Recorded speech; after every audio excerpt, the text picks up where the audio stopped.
바울의 삶은 성령을 따라서 움직였다는 것입니다. 여러분을 움직이는 힘이 어디서 나옵니까? 내 자신의 판단입니까?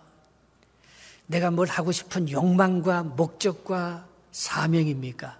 그렇지 않으면 바울처럼 하나님의 인도함을 따라 흐르는 강물처럼 내 삶을 열어놓고 주의 인도함을 받느냐 말입니다. 사도 바울의 삶을 위대하게 만든 것은 고난이었습니다. 사실 우리도 고난이 없으면 움직이지 않습니다. 고난이 없으면 거기에 안주하고 주저할 것입니다. 사도 바울이 복음을 전하러 그 도시에 가면 그 도시 사람들이 사도 바울을 복음을 전하도록 그냥 놔두지 않았습니다. 바울이 전하는 복음을 박해하고 바울을 쫓아내고 가두고 이렇기 때문에 바울은 할 수 없이 도망 다니면서 순회 전도사가 될 수밖에 없었습니다.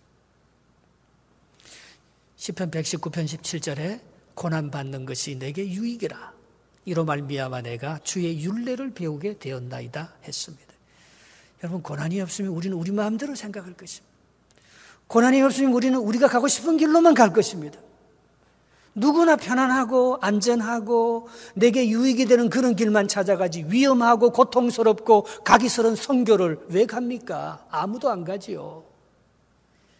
그러나 바울이 하나님께 부름받은 사명이 있었기 때문에 그런 고난이 올 때마다 계속해서 옮기면서 성령의 인도를 받으면서 그의 삶을 살아가게 되었다는 것입니다.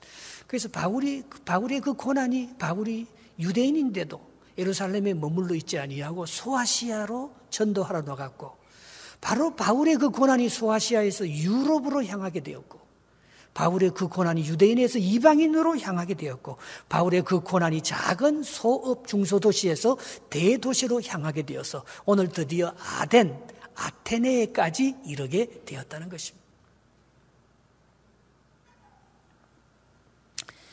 사도행전 1장 8절에 오직 성령이 임하시면 너희가 권능을 받고 예루살렘과 온 유다와 사마리아와 땅끝까지 이르러 내 복음의 증인이 되리라 했습니다.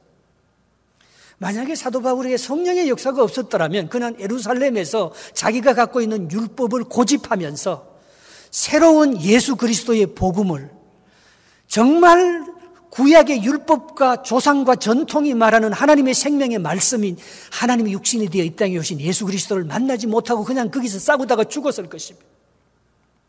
그러나 그에게 성령이 임해서 구약이 새롭게 해석되고 예수 그리스도가 바로 하나님이라는 것을 그가 알게 되었을 때 그는 소아시아로 전도하러 나갔다가 소아시아 전도가 막히면서 하나님께서 유럽으로 그 문호를 열어주는 것을 따라서 성령의 인도함을 따라서 유럽으로 갔다가 그는 아덴이라는 곳에 도착해서 놀라운 은혜를 경험하게 되는 것을 볼 수 있습니다. 여러분, 선교는 농촌이나 어촌이나 원주민에 가서만 하는 게 아닙니다.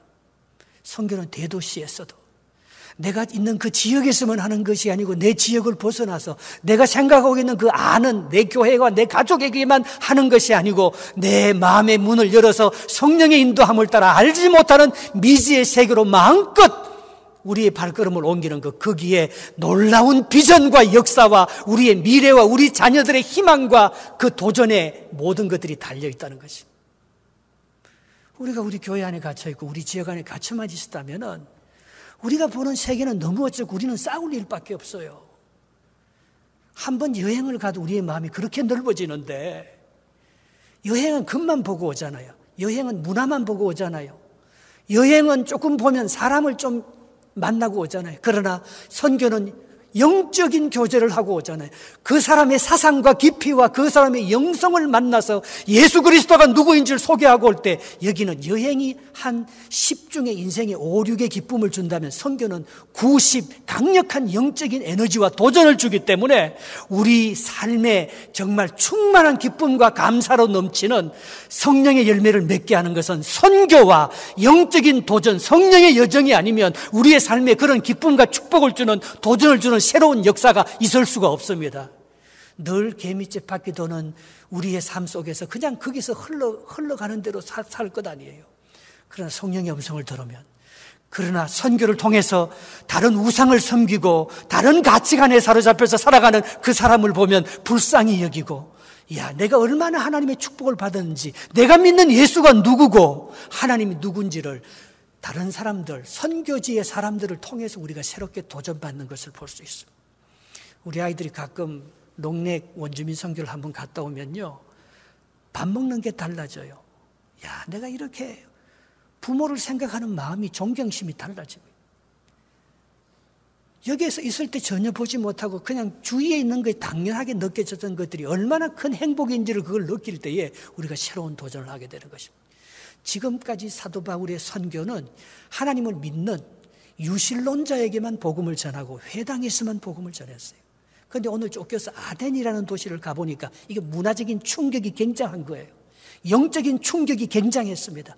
전혀 알지 못하는 세계 최고의 그리스 로마 신화, 헬라어가 있고 소크라테스, 플라톤, 아리스토텔스의 철학이 융성하고 온갖 문화와 예술과 시와 미술과 조각이 너무나 화려한 아덴 도시를 보면서 지금까지는 데살로니가 빌립보 교회, 베레아 교회 가면서 한 3주, 한 달 있으면서 회당에 들어가서 복음만 전하고 왔거든요.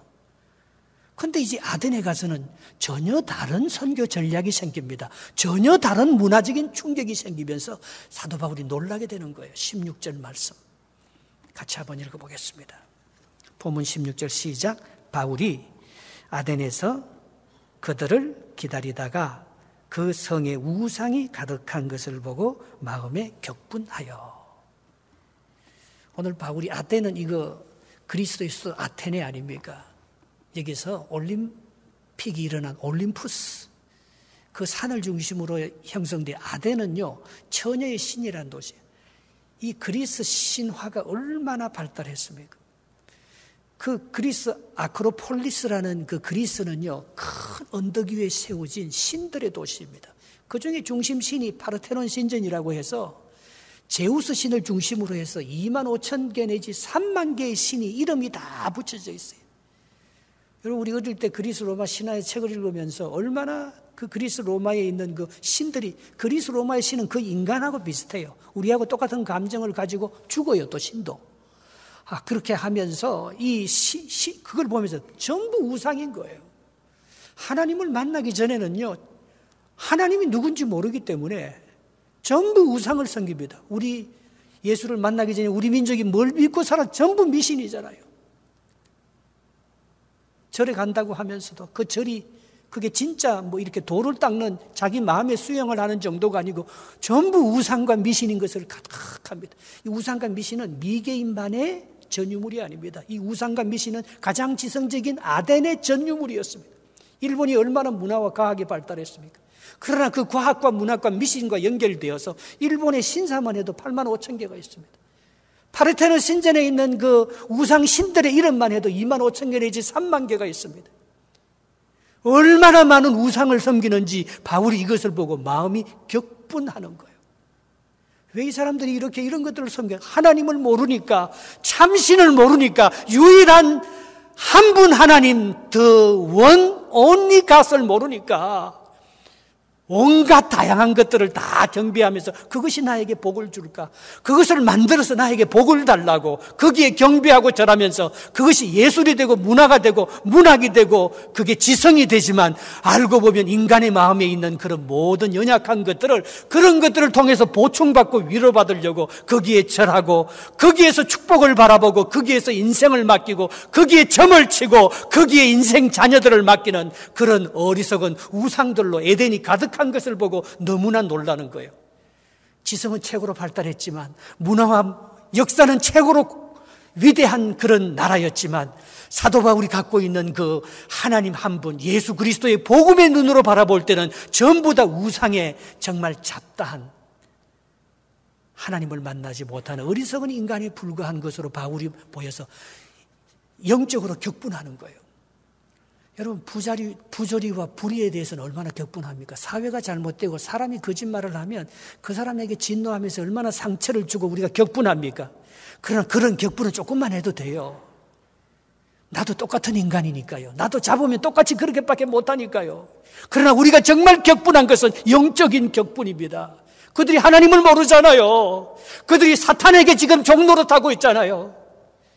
그들이 자기 욕심을 위해서 세상의 유혹에 밑걸려서 하나님의 뜻을 분별하면서 하나님의 뜻을 하나님께 경배하는 사람들이 아니고 어리석은 우상들에게 경배하는 그런 것들을 볼 때 사도 바울이 너무나 격분하고 있었다는 것입니다.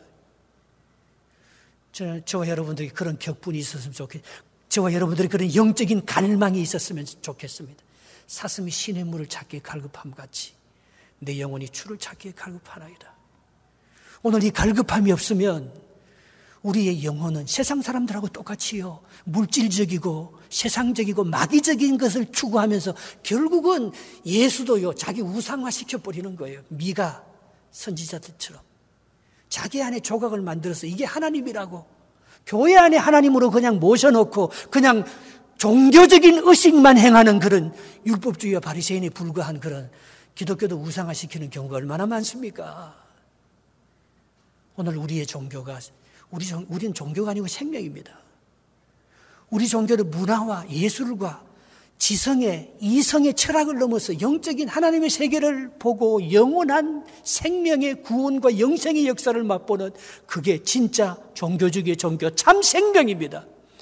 오늘 그것을 바라볼 때 사도 바울은 이 아덴에 있는 이 모든 가장 부여롭고 가장 지성적이고 가장 위대한 예술과 문화를 창조한 이 아덴 사람들을 보고 사도 바울의 마음속에는 분노가 일어나고 있었다는 것, 그것이 얼마나 영적인 믿음의 사람이고 선교적인 삶을 지금 살고 있는 것입니다. 사도 바울이 이런 고백을 했습니다. 빌립보서 3장 8절에 또한 모든 것을 해로 여기면 내 주 그리스도 예수를 아는 지식이 가장 고상하기 때문이라.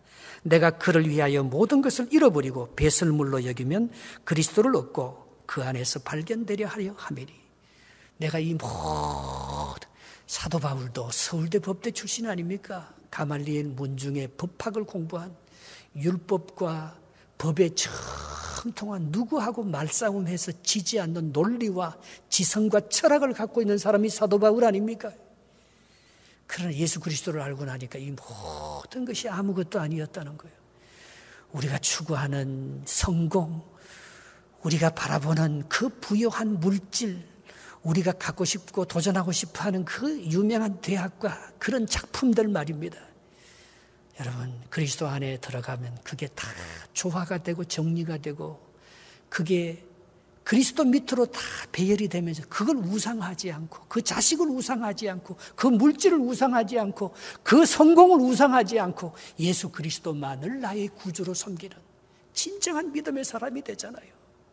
오늘 사도 바울의 그런 가치가 있었기 때문에 헬라 아테네에 일어났던 그 위대한 도시와 그 위대한 작품과 그 위대한 지성 앞에서도 조금도 꿀리지 아니하는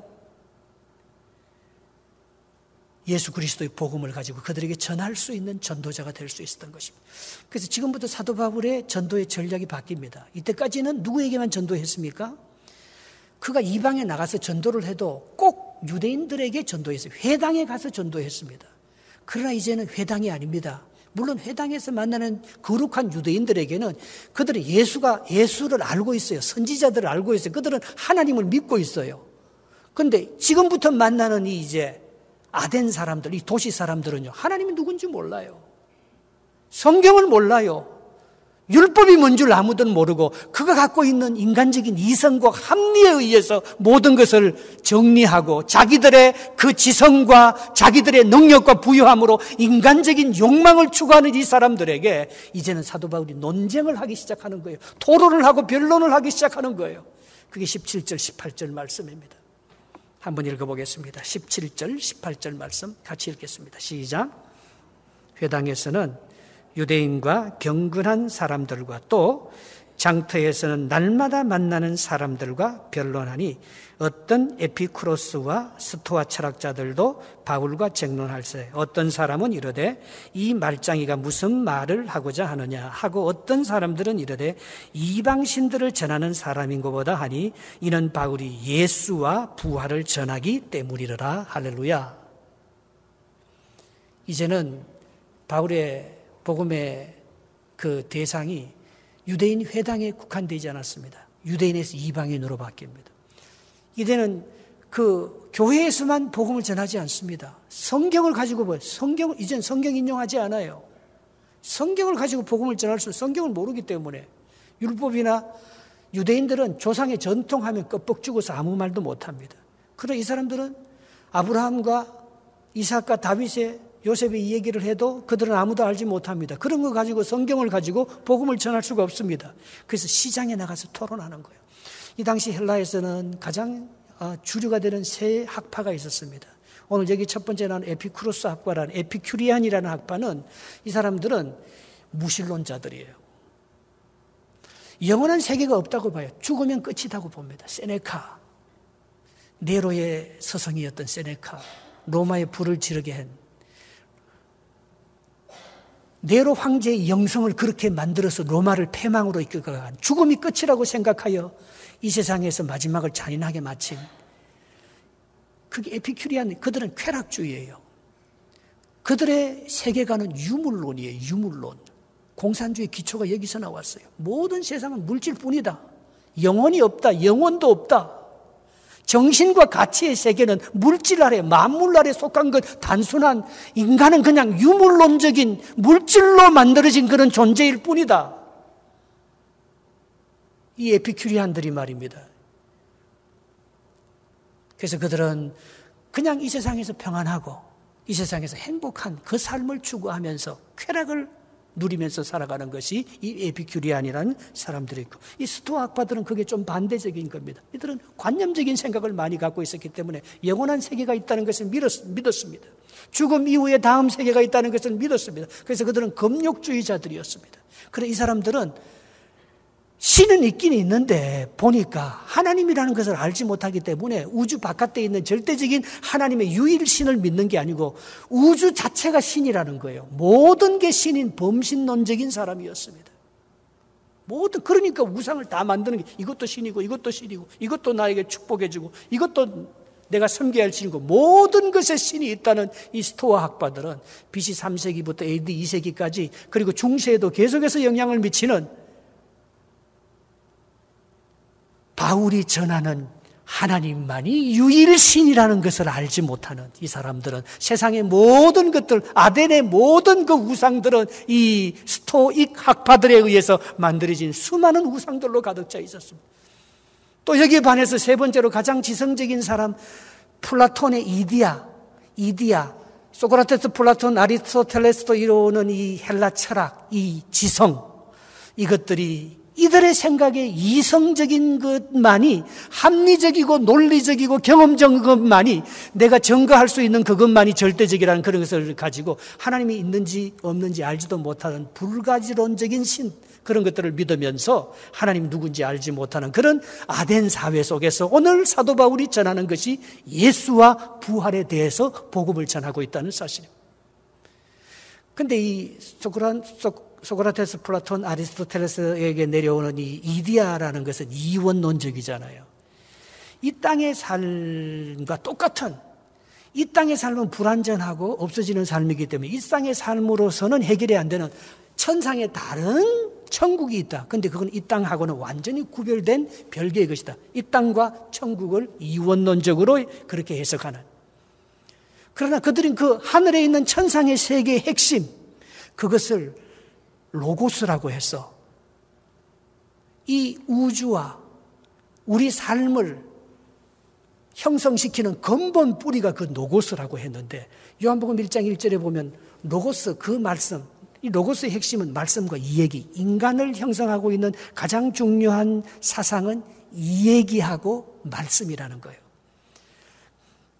사도 바울이 지금까지는 그렇게 복음을 접근한 적이 없었어요.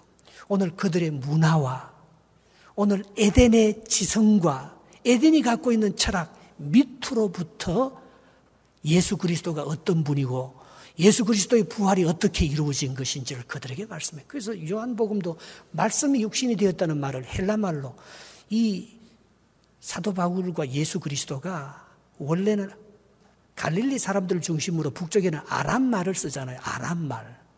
예수님도 엘리 엘리 라마 사박다니 다 아람말입니다. 근데 이 신약 성경이 다 헬라말로 다 기록되어 있다는 게 얼마나 큰 역사입니까? 그들이 헬라 철학과 이 에피쿠로스가 갖고 있는 약점, 그리고 스토아 학파, 이 철학파들이 갖고 있는 약점, 그리고 플라톤의 그 이상주의가 갖고 있는 그 약점을 하나하나 파헤치면서 이 기독교의 진리가 무엇인지, 예수 그리스도가 무엇인지 그것을 정확하게 그들에게 얘기하다 보니까 막 싸우고 논쟁이 되고 토론이 되는 그런 복음 전파가 아덴에서는 이루어지기 시작했다는 것입니다. 하나님을 모르는 무신론자들에게, 하나님이 있지도 없지도 알지 못하는 불가지론자들에게, 하나님이 이 세상 모든 만물 가운데 다 있다는 범신론자들에게 하나님은 한 분 하나님이고 그분은 하늘에만 있고 땅에 계시지 않는 그런 이상의 하나님이 아니고 하늘에 있는 하나님이 인간이 되어서 우리 가운데 오신 그분이 예수님이다. 천국은 저 하늘에서만 이루어지는 것이 아니고 내 안에서, 이 지상에서 이루어지고 하나님의 나라는 이 땅에서 나중에 온전히 건설된다. 사도신경에서 고백하는 그 고백처럼 말입니다. 오늘 사도 바울이 예수 그리스도에 대해서 정확하게 얘기해 주는 거예요. 하나님이 인간이 되셨다. 하나님이. 그분이 죄가 있어서 죽은 게 아니고 십자가에 못 박혀서 죽었는데 그분은 우리를 위한 대속의 죽음이다. 그래서 누구든지 저를 믿으면 구원을 받는다. 이 예수의 복음을 전했습니다. 그런데 그분이 죽었을 뿐만 아니고 3일 만에 부활하여서 우리 가운데 나타나시고 내가 그분을 봤다. 부활하신 하나님을 봤다. 그분은 천국에 올라가셔서 우리에게 다시 오시는 분이다. 예수 그리스도의 그 오심과 죽음과 부활을 그들에게 전하니까 이 사람들이 굉장히 이상하게 생각, 한 번도 들어보지, 그들의 종교와 그들의 신은 죽지 않고 영원히 살아서 다시 부활한다는 것을 그들이 알 수가 없었습니다.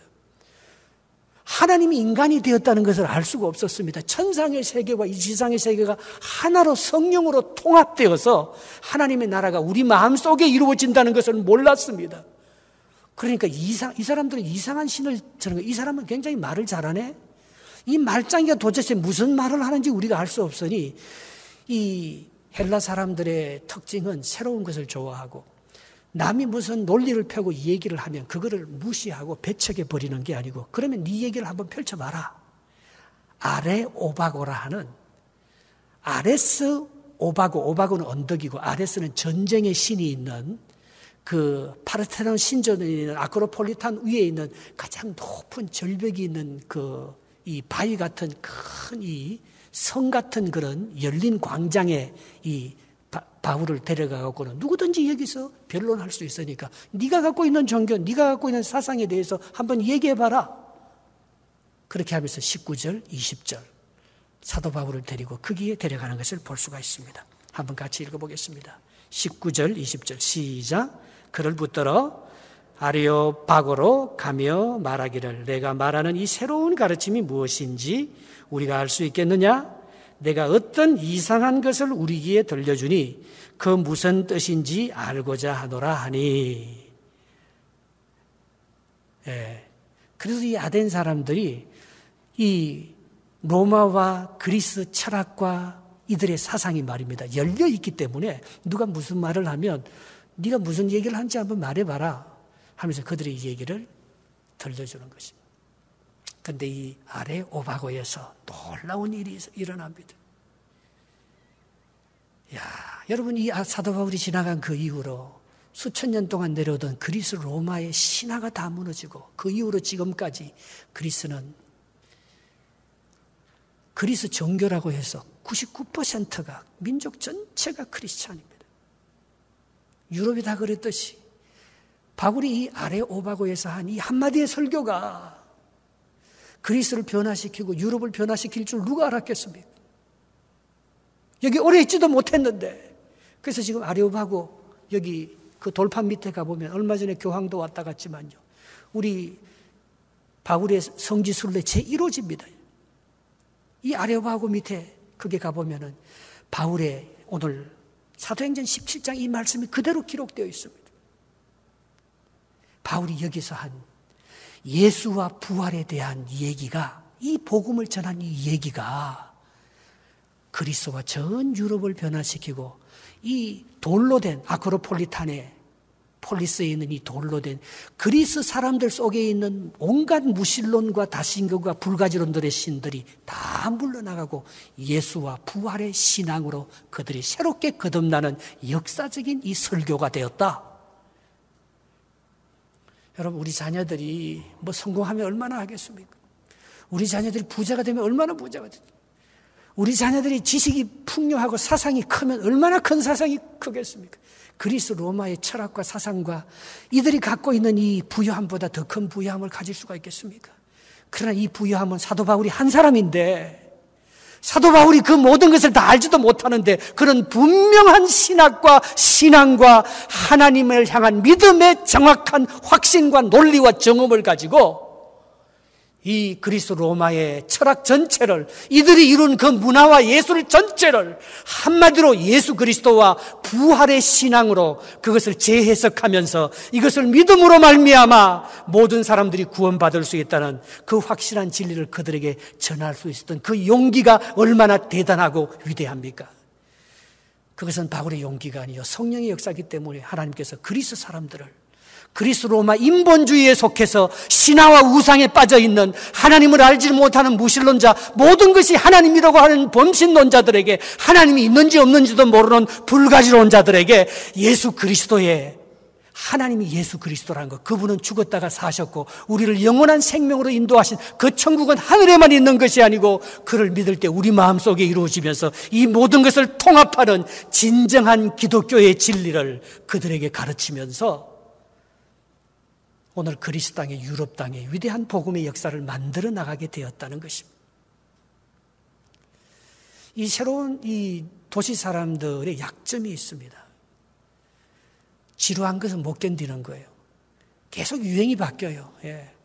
사실 알고 보면 똑같은 건데 말입니다. 부자들일수록요, 유행에 얼마나 민감한지 몰라요. 새로운 것이 얼마나 민감한지 몰라요. 왜 그렇게 했습니까? 그들의 마음이 허전하기 때문에. 아무리 새로운 것을 가지고 아무리 새로운 사상을 접해도 그것은 진리가 아니기 때문에 우리 마음속에 참된 변화와 기쁨을 못 주거든요. 세상의 모든 사람들은 우리 보고요, 기독교가 왜 그렇게 독선적이냐고 말합니다. 처음에 바울이 전하는 것을 이상하다고 하잖아요. 왜 좀 평범하고 비슷한 것을 전해라 이거죠. 이성적으로 논리적으로 좀 깨달을 수 있는 걸 전해. 예수가 하나님이라는 것이 그게 도대체 이성적이고 논리적인 복음 전파입니까? 죽은 사람 예수가 3일 만에 부활했다는 그걸 전한다고 누가 믿겠습니까? 우리는 그걸 두려워합니다. 다 알 수 있고 다 이해가 되고 다 평범한 것을 전하라고 합니다. 그러나 바울의 마음속에는 확신이 있었습니다. 사도행전 4장 12절. 천하 인간에게 구원을 얻을 만한 다른 이름을 우리에게 준 적이 없다고 했어요. 예수 그리스도 외에는 the only way입니다. 누가복음, 요한복음 14장 6절에 나는 길이요 진리요 생명이니 나로 말미암지 않고는 아무도 아버지께로 올 자가 없다고 했어요. 우리는 믿지 않는 세계에 들어가면 야, 내가 이 예수 믿는다는 것을 누가 알기도 두려워하고 예수님이 진리라고 다른 사람들이 얘기할 때 그 말도 한마디도 못하면서 그냥 주눅에 들어있는, 그게 나보다 더 잘 사는 사람이고 그게 나보다 더 지식이 많고 좋은 대학을 나오고 더 잘된 사람들 앞에서는 기가 죽어서 아무것도 말하지 못하잖아요. 그러나 오늘 사도 바울이 그가 알고 있는 복음은 너무나 단순한 것이었습니다. 예수와 부활, 그거 두 개밖에 없어요. 그런데 이 사람들이, 도시 사람들이 허하고 새로운 것을 좋아하다 보니까 아래 오바고에 데리고 가서 네가 생각하는 신학, 네가 생각하는 사상과 종교가 뭔지 우리에게 한번 말해보라고 했을 때 그가 담대하게 그 말을 하면서 헬라의 모든 그 문학과 예술과 우상들이 그 아레오바고에서 다 떠들어가고 사도 바울이 외친 그 복음, 예수 그리스도와 부활의 생명의 진리만이 그리스 모든 사람들의 마음을 감동시키고 유럽 전체를 복음화하여서 하나님의 나라가 그 땅에 이루어질 줄이야 누가 알았겠습니까? 그렇기 때문에 유럽이 우리보다 앞서간 것이고, 그렇기 때문에 그들의 지성이 하나님의 형상을 닮아서 과학과 문명을 발달시켜서 오늘 세계를 지배할 수 있는 민족이 되었다고 토인비는 많은 역사가들과 과학자들은 그것을 증명하고 있습니다. 예수 그리스도 안에 있으면 새로운 피조물입니다. 그리스도를 모르면 우리가 갖고 있는 모든 사상과 그런 이념들은 하나의 쓰레기에 불과합니다. 하나님을 모르고 뭘 알겠습니까? 21절에 한번 봅시다. 그 헬라 사람들의 마음이 여기에 다 적혀 있습니다. 21절 시작. 모든 아덴 사람과 거기서 나그네 된 외국인들이 가장 새로운 것을 말하고 듣는 것 이외에는 달리 시간을 쓰지 않음이더라. 너무 부유하니까, 너무 문화가 발달하고 융성하니까, 너무 모든 것이 풍부하니까 그들이 시간이 남아서 할 수 있는 것은 뭐 새로운 것이 없나, 뭐 유행이 뭐 바뀌는 것이 없나, 누가 뭐 새로운 딴말 하는 사람이 없나, 그것에 귀를 기울이다가 그들이 바울이 전하는 복음을 받고 변화된 사람으로, 영원한 생명을 얻는 사람으로 바뀌어졌다는 것을 말씀하고 있는 것입니다.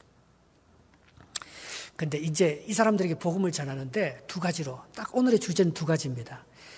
이 사람들이 사실 굉장히 우상을 숭배하고 하나님을 만나지 못하는, 물질적으로 그리고 이 사상적으로 철학적으로는 발달해도 종교적으로는 너무나 다신론적이고 우상, 미개한 종교의 뿌리에 두르고 있잖아요. 이 사람들을 비난하고 책망할 수 있잖아요.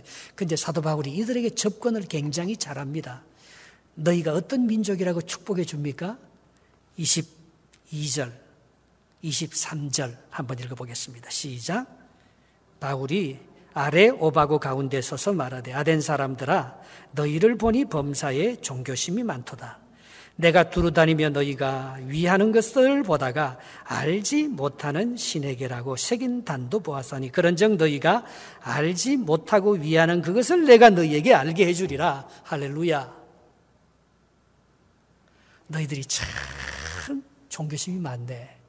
너희들은 호기심이 많고 도전의식이 많고 공부를 열심히 하고 뭔가 새로운 것을 배우려는 열린 마음이 있는 사람이네. 그래서 너희가 다른 민족보다 잘 살고 위대한 그리스 로마 신화를 만든 그런 민족이 된 줄 안다. 이렇게 그들을 축복하면서 칭찬하면서 이 얘기를 접근하는 거예요. 예수 믿지 않는 남편이나 자녀들이나 사람들에게 야 네가 하는 건 뭐 잘못돼서 그렇게 정죄하고 그들을 가르치려고 한다면 그들이 잘 안 받아들이잖아요. 네가 하는 것도 맞다. 내가 지금까지 잘하고 있다. 너가 호기심이 많은 거 참 좋은데 근데 네가 모르는 거 딱 하나 있더라. 3만 개나 되는 많은 신들 중에 다 이름이 붙여지는데 내가 어떤 신전에 가보니까 거기에 알지 못하는 신에게 to the unknown God, to the unknown God, 알지 못하는 신에게라는 그 팻말이 붙어 있는데 내가 그 신을 알고 있다. 내가 그 신을 너희에게 소개해 주겠다. 오늘 사도 바울이 이렇게 접근하고 있는 것입니다. 우리 자녀들이 다 똑똑하고 요즘은요, 나는 우리 자녀들하고 내가 대화하면 내가 상처를 더 많이 받아서 자꾸 자녀들하고 대화를 안 하려고 해요. 아이들이 너무 똑똑해갖고 애들이 내보다 더 많이 하니까 내가 하는 거 그냥 좀 옛날 거 부리니까 내가 같이 얘기하면 밀려요. 청년들하고 얘기하면 전 젊은이들하고 얘기하는 걸 참 좋아하는데 청년들하고 얘기하면 참 마음이 기뻐요. 나보다 더 잘 알아요. 야, 정말 내가 이제는 뭐 모든 것도 다 감언하잖아요. 컴퓨터를 통해서 이거 새로운 걸 만들어내는 컴퓨터를 통해서 새로운 것을 만들어내는 사람만 이제 살아남잖아요. 이제 학교 보낼 필요도 없어요. 어릴 때부터 컴퓨터만 배워갖고 자기 창조하는 능력만 있으면 뭐든지 지금 세상을 지배하는 사람이 되었잖아요. 아이디어만 있어요. 컴퓨터로 아이디어를 창조할 수 있는 능력만 있다면 이제 가르칠 공부는 그것밖에 없어요. 내가 얘가 옛날에 했으니까 이런 식으로 해라. 이게 맞다. 뭐 과거의 전통을 지금 세울 수 있는 세상이 아니에요. 그러나 우리가 어제나 오늘이나 세상이 바뀌어도 모든 것이 바뀌어도 그들이 더 과학적이고 그들이 더 지성적이고 그들이 더 부유해지고 그들이 문학과 예술이 더 위대해지면 그들은 우상을 더 많이 섬깁니다. 참 아이러니죠. 영적인 마음은 더 갈급한 거예요. 세상이 더 현대화되고 세상이 더 과학화되고 세상이 더 모든 것이 발달해도 우상은 더 많아집니다. 그들의 마음이 더 두렵거든요.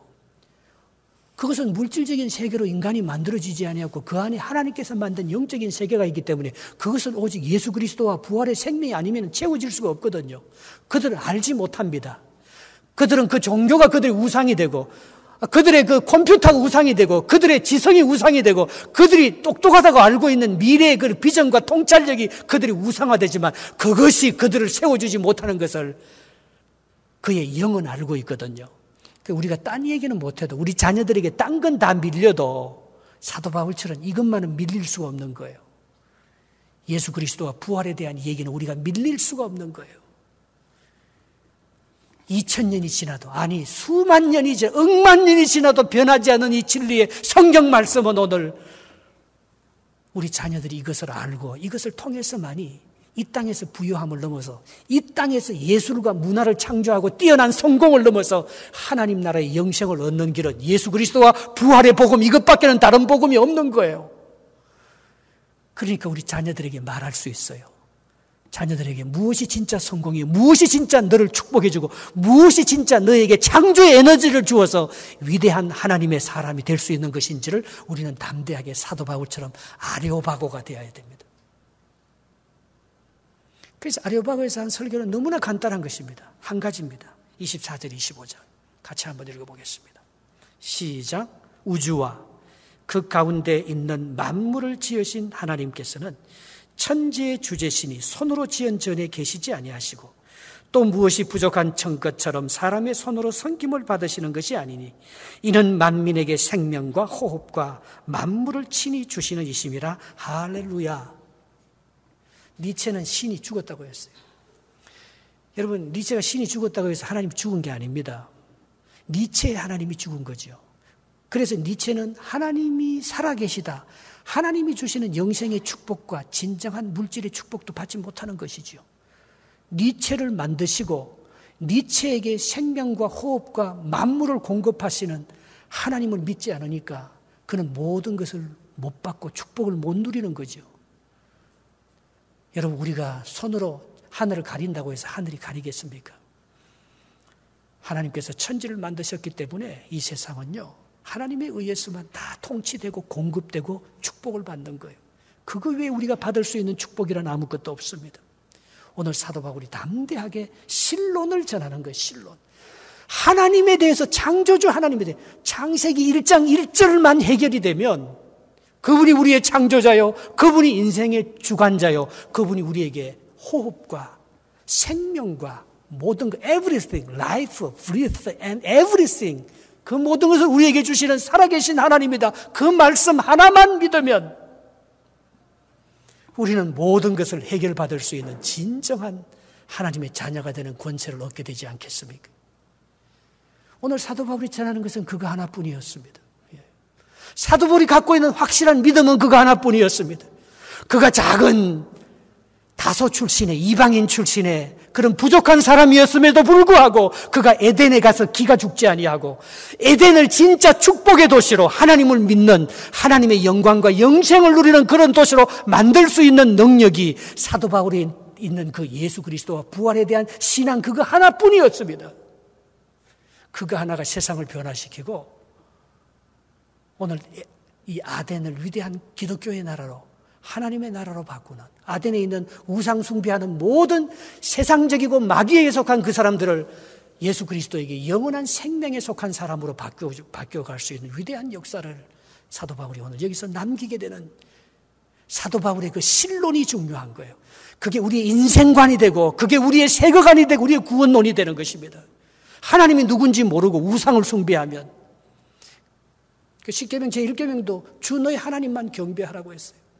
그게 풀리면 오병이의 기적도 풀리고 예수님이 무리로 그런 것도 풀리고 죽은 나사로가 살아난 것도 다 풀리고 풍랑을 잠잠케 하시는 것도 다 풀리지만 이 신론, 만물을 창조하신 하나님이 모든 호흡과 생명과 만물을 다 주관하시고 주신, 어떤 사람은요 자기가 교회에 나와주는 거예요. 하나님을 위해서, 복을 받기 위해서. 내가 하나님을 좀 기쁘시게 하기 위해서 헌금을 좀 내주는 거예요. 내가 좀 하나님을 기쁘시게 하고 복을 받기 위해서 선교를 가주는 거예요. 그게 아니에요. 그건 다 하나님께서 내게 이미 베풀어 주신 구원을 믿고 감사하면서 감사함으로 하나님께 드리는 은혜의 보답일 뿐입니다. 그것이 우리의 구원을 이루어가지 못합니다. 우리의 구원은 오직 믿음으로 받습니다. 예수 그리스도의 그의 부활을 믿는 것, 대체 그게 뿐이에요. 하나님이 천지를 창조하시고 내 모든 것을 주신다는 것, 믿는 것, 그것뿐이에요. 두려워할 필요 없습니다. 염려하고 근심할 필요 없습니다. 하나님이 다 하십니다. 하나님이 당신들을 창조했습니다. 하나님이 당신들을 다 축복하시고 인도해 가실 것입니다. 하나님이 우리의 everything, 하나님이 우리의 모든 것 되십니다. 사도 바울이 증거하는 것은 그분이 인간이 되신 분이 예수님입니다. 그분이 죄를 지어서 십자가에 죽은 게 아니고 우리의 모든 죄를 대속해서 죽었습니다. 그분은 다시 부활하셔서 하나님인 것을 증명했습니다. 그분만이 당신들을 살릴 수 있습니다. 당신들 그분 믿어야 합니다. 그러면 비전이 달라집니다. 그러면 인생관이 달라집니다. 그러면 도시의 우상들이 사라집니다. 그러면 우리 자녀들의 그 도전의식이 그리스도 안에서 새롭게 형성이 됩니다. 사도 바울이 전하는 건 바로 살아계신 하나님, 그분의 아들 예수 그리스도를 통한 부활의 역사, 그 외에는 전할 수 있는 것이 아무것도 없었습니다. 사랑하는 성도 여러분, 여러분의 마음은 무엇으로 그렇게 복잡하고 뭐가 그렇게 믿기가 힘들고 뭘 그렇게 세상적인 물질과 여러분의 자녀들과 염려와 근심에 매여서 하나님이 주시는 진정한 예수와 부활을 잊어버리고 다른 것들에 끌려서 적당히 하나님을 좀 이렇게 기쁘시게 하려고만, 그렇게 해서 내가 좀 점수만 따려고 하는 그런 삶을 살아가고 있지는 않습니까? 근본을 잃어버리고 신론을 잃어버리고 하나님을 믿지 않고 인간적인 자기의 그 짧은 머리와 내 얄팍한 방법으로 말미암아 아덴 사람들이 그렇게 살았던 것처럼 그저 새로운 것, 좋은 것, 내게 필요하고 내게 맞는 것만 쫓아 먹고 따라다니면서 하나님이 주시는 진정한 생명의 말씀을 잊어버리고, 그럼 영생을 잊어버리잖아요. 하나님 나라 앞에 가서도 하나님 앞에 할 말이 없잖아요. 우리가 예수 그리스도와 그의 부활에는 우리가 가진 선물, 이게 다 하나님의 은총이고 선물인데 나머지는 다 배설물입니다. 다 가지고 가는 거 없어요. 빈손 들고 갑니다.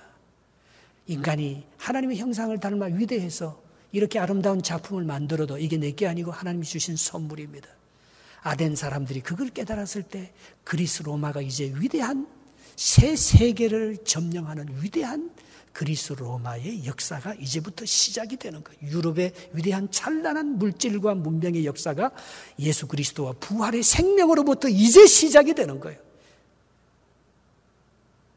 오늘 저와 여러분들이 그런 하나님의 은혜를 붙잡고 예수와 그의 부활을 담대하게 증거하면서 그것 때문에 돈 벌고 그것 때문에 가정을 이루고 자녀들을 키우고 그것 때문에 내가 살아가는 존재의 목적이 되고, 그게 아레오바고입니다. 그래서 마지막 절 한번 볼까요?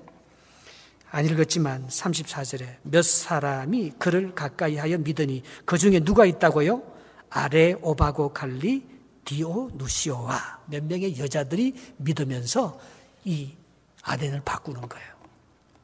그 중에 저와 여러분들이 한 사람이 되기를 주님의 이름으로 축복합니다.